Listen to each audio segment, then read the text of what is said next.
Hello my friends, Andy here for What Culture Wrestling, back again with your daily news update, and today I've got stories on WWE in Saudi Arabia, the Performance Center, but first of all, Kevin Owens.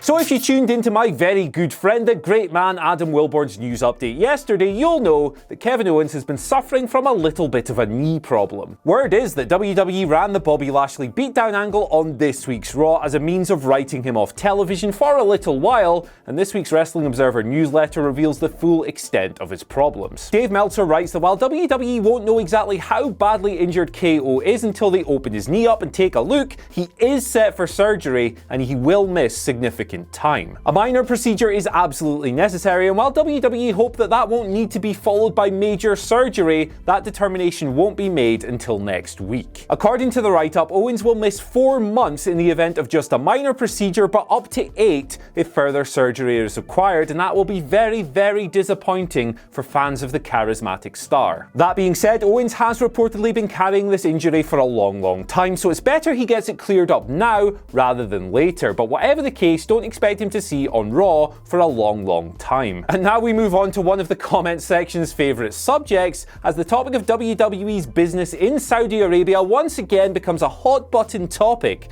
ahead of Crown Jewel on November 2nd. This is a debate that will rage on and on for as long as Vince McMahon does business in the company, and WWE Torches' Wade Keller has shed new light on the situation today. Keller has highlighted a piece published in the Washington Post in which Connecticut Senator Chris Murphy calls for a fundamental break in USA-Saudi Arabia business relations if it's found that journalist Jamal Khashoggi was indeed murdered in the Saudi consulate in Turkey, as has been all over the press in recent weeks. Now, this would obviously put WWE's business in the company in jeopardy, and it's particularly pertinent as Murphy is the senator in Connecticut, which is of course where WWE HQ is. Now, obviously this is a very difficult and controversial situation, and there are a lot of different opinions flying around. It would be extremely irresponsible of me to stand here and speculate on it, but it is a potential game changer for WWE and events like Crown Jewel. The sheer volume of money flying around in this Saudi Arabian deal could change the way WWE do business forever, but a lot hinges on the Khashoggi case, so let's just see how it pans out. And finally, this week's Wrestling Observer newsletter also talks about the prospect of WWE opening various new performance centers around the world. According to Shagger Dave, WWE are particularly keen on the UK and Saudi Arabia, which both make sense given their business, but also Japan. As Meltzer points out, this is quite interesting because WWE's popularity isn't quite as strong in Japan as it is elsewhere, but